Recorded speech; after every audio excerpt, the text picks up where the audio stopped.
Hello and welcome to Modern Images. We face many problems and questions in this little thing we call life. Some of these questions can be serious, such as, what am I going to do after I graduate from college, if I graduate from college? Some of the questions may be trivial, such as, did Adam and Eve have belly buttons? Some of the questions may be kind of unusual, such as, how fast does a person have to go to be beside himself? But with Valentine's Day coming up tomorrow, the question of the day is love, more specifically, love, dating, and relationships. With us today, my name is Travis Floor, and with us today is Judy Krug, coordinator of the Student Wellness Center. Hello, Judy. How are you today? Fine. As we mentioned, Valentine's Day is tomorrow, and love is in the air. So, how's the relationship counseling business going? Well, it's going fine. It will probably have a few more after tomorrow. It tends to be times where people have some miscommunication sometimes. So, does Valentine's Day tend to be a time when people are maybe not having more relationship problems, but maybe it comes more to the front of their minds? I think that at Valentine's Day there seems to be some pressure that on a focus if you're on a relationship, and those people that aren't in relationships tend to worry about it. It's just one of those holidays that we can put pressure on something if we should choose to. Mm-hmm. Now, throughout the course of the year, though, do you do very much relationship counseling? Relationship counseling is probably a part of a lot of things that we do. We do some people that come in just for working on a relationship. Other times that we'll deal with relationships as other parts of their issues. What are some of the biggest problems that people are having with relationships that come to you? I think the biggest, the most pervasive, no matter which way we come at it, is communication. That we just assume the other person will know, that we don't want to tell them, I've told them before, so how should I know them again? Or if I say something one way, does it mean the same thing to you? So basically a breakdown in the communication cycle. Yes. Okay. How do you go about trying to counsel someone then if that seems to be the problem? Well, some of it is to try to figure out which particular issue or which particular problems they're having with the communication and what's hard for them to tell their partner, you know, I really want you to do this for them, or what's hard for them to talk to you and tell you what you need.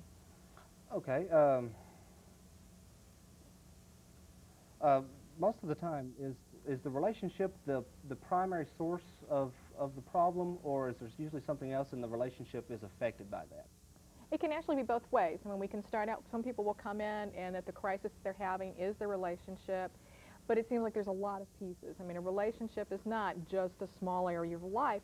It's pretty much influenced by a lot of others. If you're having trouble at work or you're having trouble in your classes, that pressure can come home and you can be then with your partner and just be real irritable and not have any tolerance. But it may not be that it's anything that he or she is particularly doing, that's just a safe target when you're real PO'd at your boss. Mm-hmm.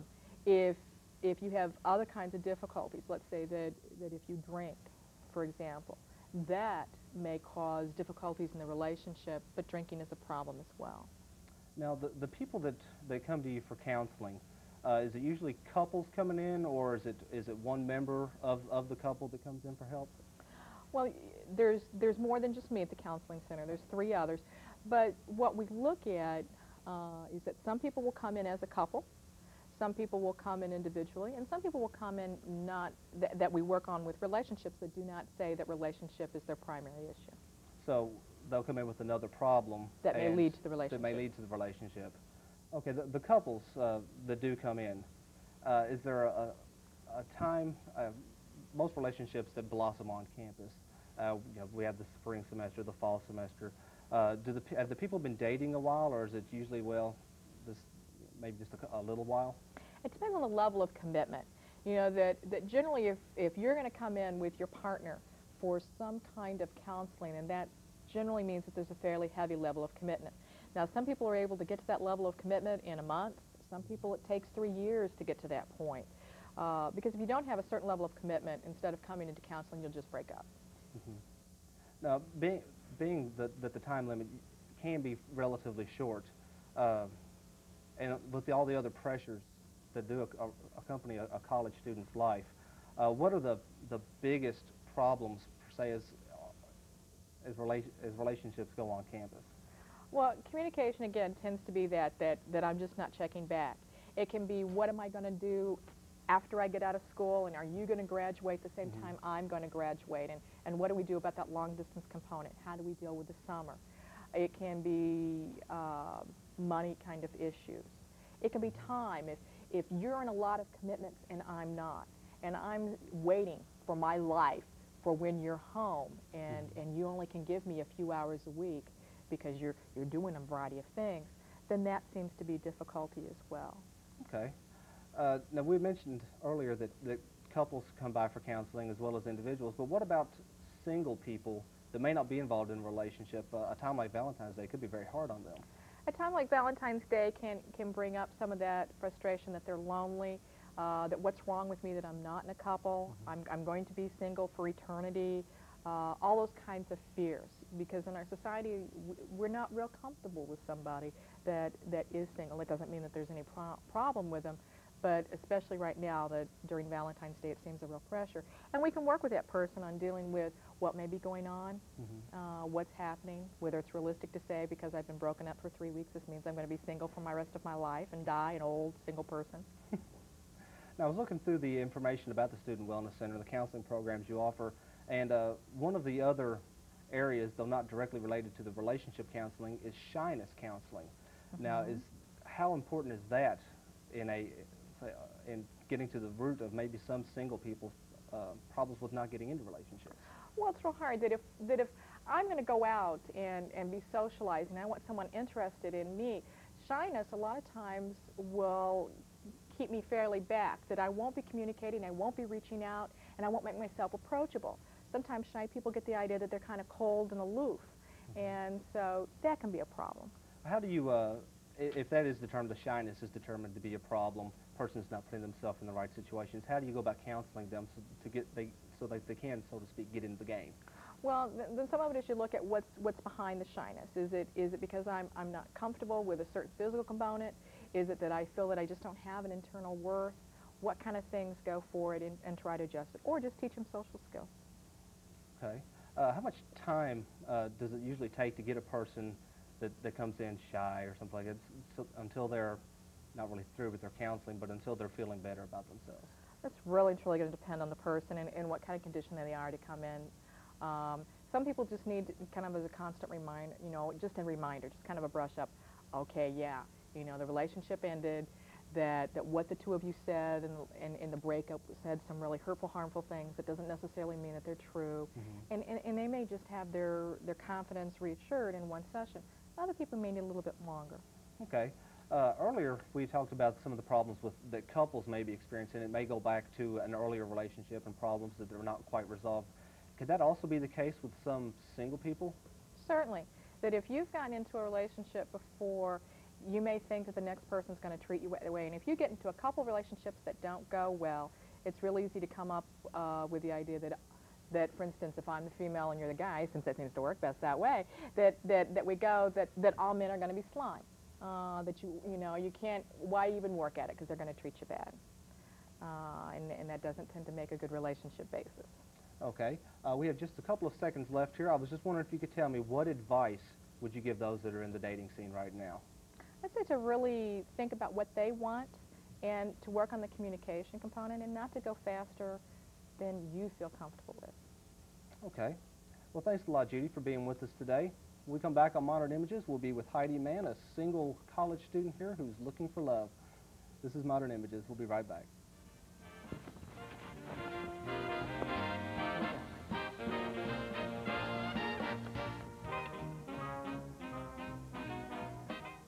Grandpa, Grandpa!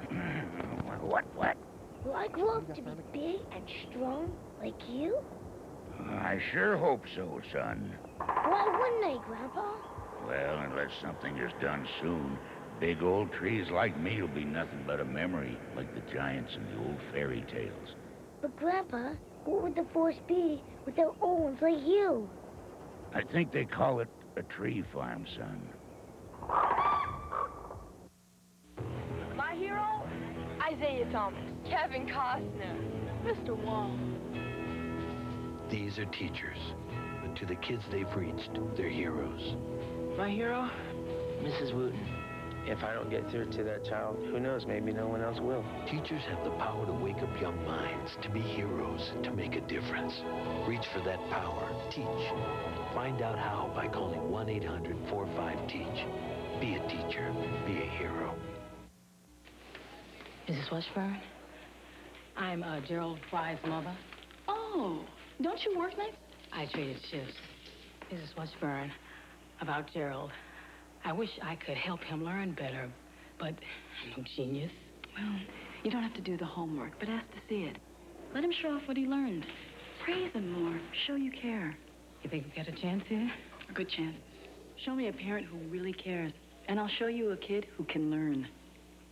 If you're worried about the future, plant a tree today. They clean the air we breathe, create beauty. They cool our cities, shade us in the summer, conserve energy, help fight pollution, and protect us from the cold winter winds. Birds will come here when it gets bigger. Children will play under its branches. That's the miracle of trees. Hey, why don't you plant a tree too? Please. Trees for America.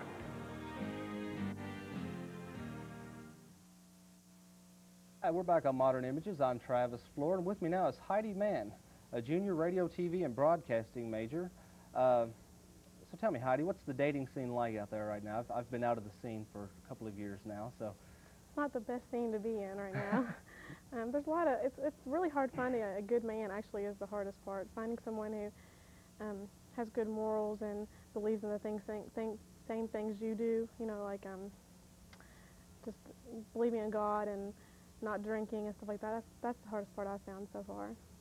Well, the next question then is where does a college student even look right now? That's a good question, because I haven't really been looking, but just being in college, you think it would be easy to find a guy. I'm very active in college, so as many organizations, I mean, I should be able to find a guy, but I don't think there's any particular place to look for a guy. I think when you fall in love, it'll just hit you, and you just have to wait for it to happen. You don't have to go out and look for it. So you've tried the social organizations. You said you were involved in things? I'm in a sorority, and I am in Student Government Association and Student Activities Council. I'm involved in a lot, and I mean, I've met a lot of nice people, but to tell you the truth, I haven't met anyone that I would want to marry or really consider dating right now. Okay, well, we're not trying to get you hitched today. Good. So what are some of the things that you look for in a prospective date? He has to be really nice and, like I said, have good morals. I don't like to go out and drink. I don't like that. He just mainly nice and have a good personality. He doesn't have to be all that good looking, just as long as he has a good personality and he knows how to treat a person. So it doesn't have to have Mel Gibson or movie star. No, that's not all that important. Movie star appeal. No. Okay, what do you look for first when you meet a person? I guess I look for if they make eye contact with you. You know, if they look at you and they act like they're listening to you. You know, I mean, they may not be, but if they look at you and they act like they're interested in what you're saying, that means a lot. Because if you think you like someone and you're talking to them, you can tell if they're listening to you or not. Especially with guys, you know, if they just don't want to listen to you, they like look around, you know, and don't really pay attention. But you can tell if they're paying attention to what you're saying. So the approach is, it seems, is very important. Meeting a person under the right terms. Any guys stand out in your mind that have tried something to get to know you, get your phone number, something like that stand out in your mind? Maybe just a terrible, "Hey baby, I'm a Scorpio" kind of line. I haven't had any lines lately. No, I haven't heard any lines. I'm really I'm not blunt with. Sometimes I am blunt with guys, but I think that makes them not want to ask me out, you know, because I'm like, hey, I like him, I think I'll go after him. Usually I'm aggressive like that, but I haven't had any good lines lately. So that sounds like a little bit what you're saying. You're alluding to what's called old-time chivalry. Do you expect the guy to ask? No, you're a liberated woman. No, it's hard. I mean, because guys and girls are different, and if they don't know for sure if you like them or not. You know, I mean, you can't just expect a guy to know that you like him and you want him to ask you out. I mean, some guys are smart, but they're not that smart. I mean, they're not psychic or anything. So if you ask them out, and I mean, so what if you get turned down? I mean, that happens, but most of the time they're not going to if you ask them out. Okay. Well, Heidi, tell you what we've done today. We've talked to you a little bit about this. We have found 3 eligible bachelors on campus, and they've agreed to come here and be with us today to participate in something called the dating game. It's a throwback to the old 70s television show. Heidi, you're going to get the chance to not meet these men right off the bat. We're going to have them in a separate part of the stage. You're going to get to ask them some questions to decide which of them you would like to go out with on a date. So when we get back, we'll reenact that classic TV show. This is Modern Images.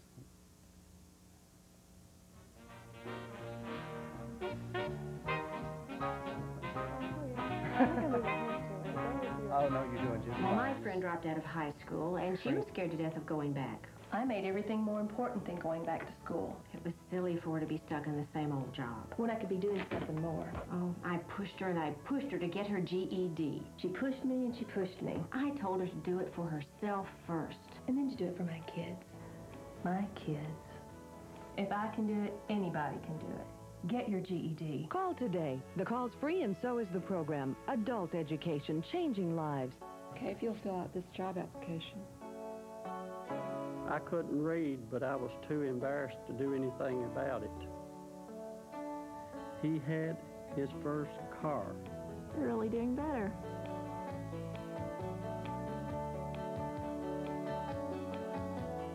Don't waste another minute. Learn to read. Change your life through literacy. The call's free and so is the program. Adult education, changing lives. Boy, I really did it last night. Got drunk, acted stupid, went home with... Who is that? What, am I stupid? How did I do this? Barry began to worry, really worry. What about AIDS? Then he remembered, hey, I'm just a cartoon. I don't even have to shower. Get high, get stupid, get AIDS.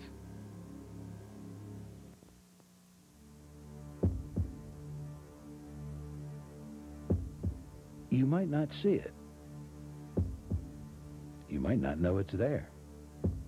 But it affects lives by saving lives.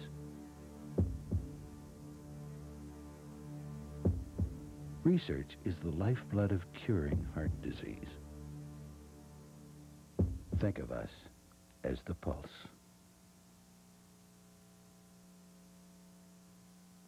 And we're back on Modern Images again.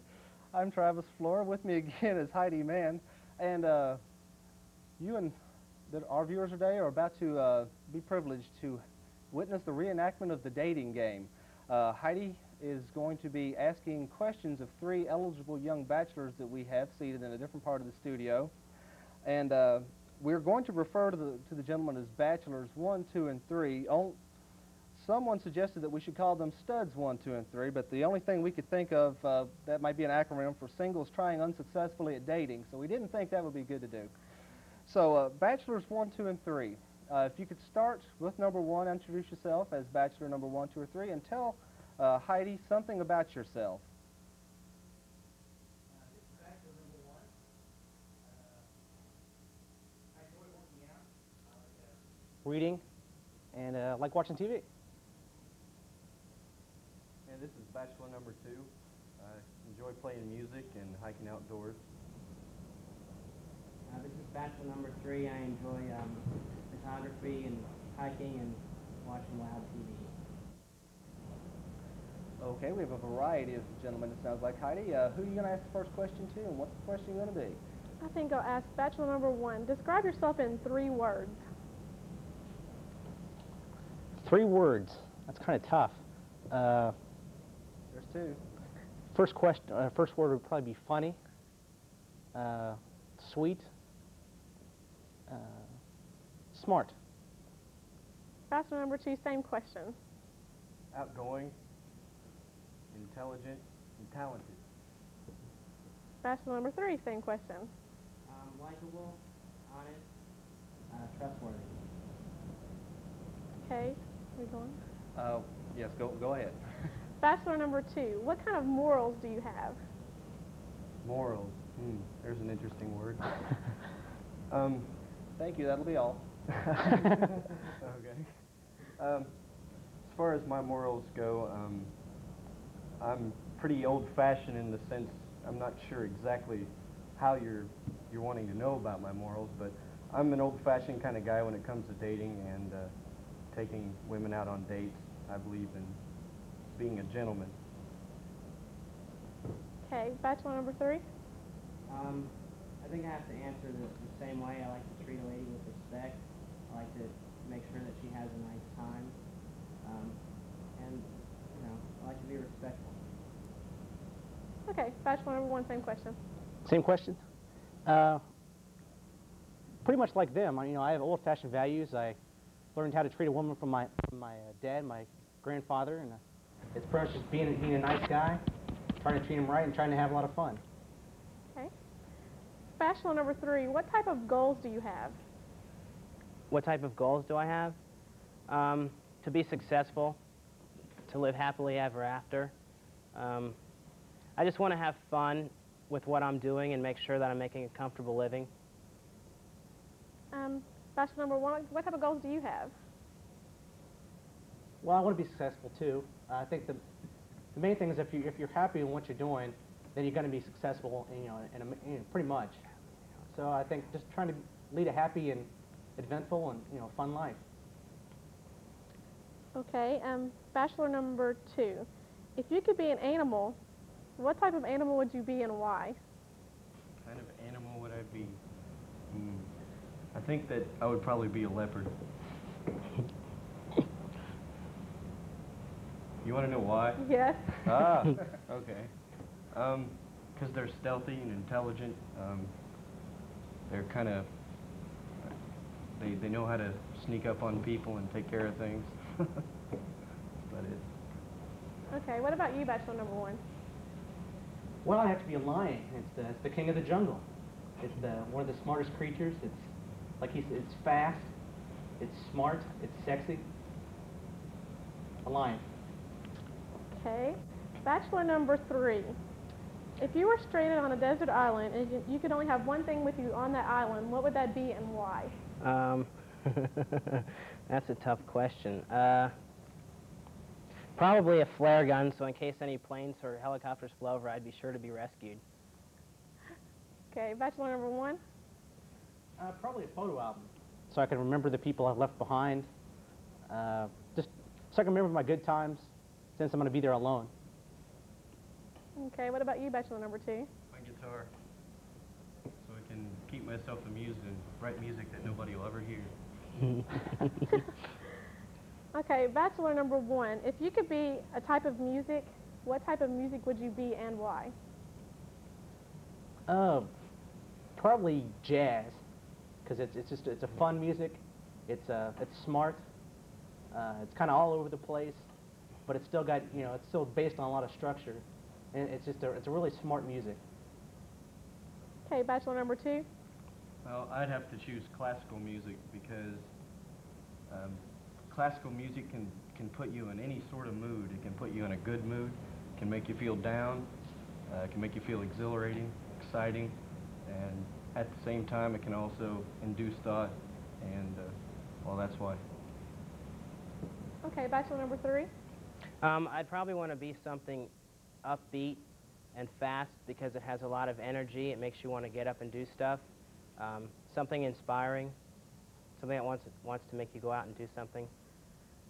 Okay, bachelor number 1. What do you look for in a woman? The first thing I look for is a sense of humor. I look for confidence. Confidence is really attractive, and just intelligence. Somebody who likes to think, somebody who likes to, and then also somebody who likes to have a good time. Okay, bachelor number 2. I look for personality. It's really important to me. Intelligence, once again, it's probably not necessarily intelligence, but the ability to carry on a conversation, and not necessarily just going out and doing things, but just sitting down and having a good talk and enjoying each other's company. That's pretty much the most important things to me. Bachelor number 3. I'll have to say personality and intelligence. It's no fun to go out with someone you can't sit down and have a nice conversation with, someone that's easy to talk to. Definitely have to have a sense of humor, but Okay, have a Heidi, good character. We'll have to limit the questions right there, and ask you to think about which one of these gentlemen then you would choose. And also, I have another question for you. What would you have done if the 3 words they had used to describe themselves were ugly, poor, redneck? I don't know. Okay, well, anyway. That doesn't matter. Doesn't matter. That's good. Good answer. Gives hope to the majority of the campus. So, okay, Heidi, do you have any idea which gentleman you would like to meet now? I have to tell you right now. Put you on the spot. I would say bachelor number 1. You want to meet bachelor number 1? Okay. Well, we'll meet bachelor number 1 when we come back. But first of all, let me tell you that bachelor number 2 is Eric Williams, and bachelor number 3 was Scott Hayes. When we come back on Modern Images, we'll meet mystery guest number 1.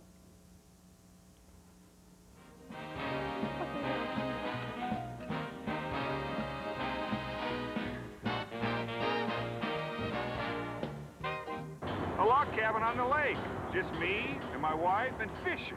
I can tell you what I won't do. Won't just curl up and vegetate. Do something I've wanted to do since college. Go back to college. Eating un crucero. Alaska. Secure your retirement plans with U.S. savings bonds. When you think of retirement, you think no more boss, no more responsibilities. But it also means no more paycheck. So where will the money come from? I have a pension plan where I work. But will I still be working there 20 years from now? Start saving for retirement now with U.S. savings bonds.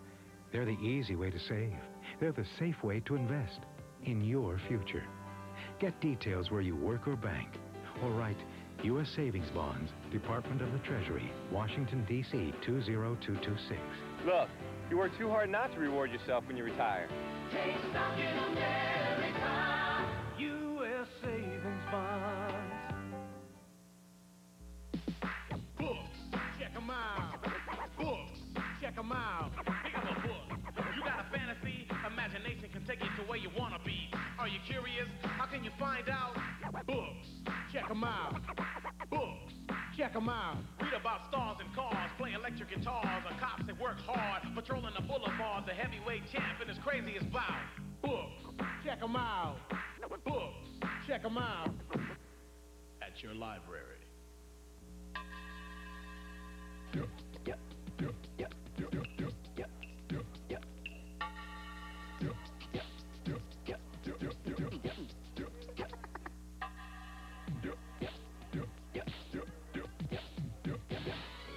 Join the great American food fight against cancer. Serve your family foods high in vitamins A and C, high in fiber, low in fat. Talk to your American Cancer Society volunteer during the Community Crusade. And we're back on Modern Images. I am once again Travis Flora. With me right now is Mark McGee, our mystery guest. And of course, you remember Heidi Mann, the woman who chose Mr. McGee. So tell me, Heidi, what qualities stuck out in your mind, and why did you choose Mark? I would say mainly because he said he was old-fashioned and he knew how to treat a person, and he said that he liked to work. He worked out, and he was really nice, and I liked his voice. I think that was the main thing. I could hear him the best out of all of them, and he was up straight with me. He just seemed to be... So I was the loudest, is what you're saying? Yeah, you were the loudest. Mark, has anyone ever complimented you on your voice before? No, they haven't. It's hard for a woman to look for that in a man when she just listens for it. So is there anything else that stuck out? I know he had a variety. He was the lion. He was the lion, yes. And I really liked the lion. Well, that got me to thinking, the lion males usually just lay around and let the women do all the work. Well, it's kind of true. They're pretty much in charge of raising the kids and doing everything else, but okay. But they also got kind of control because all right. They're in charge a little bit. Well, thank you all for being here with us today. This is Modern Images. We'll be back next Monday with another brand new, exciting episode. Thanks.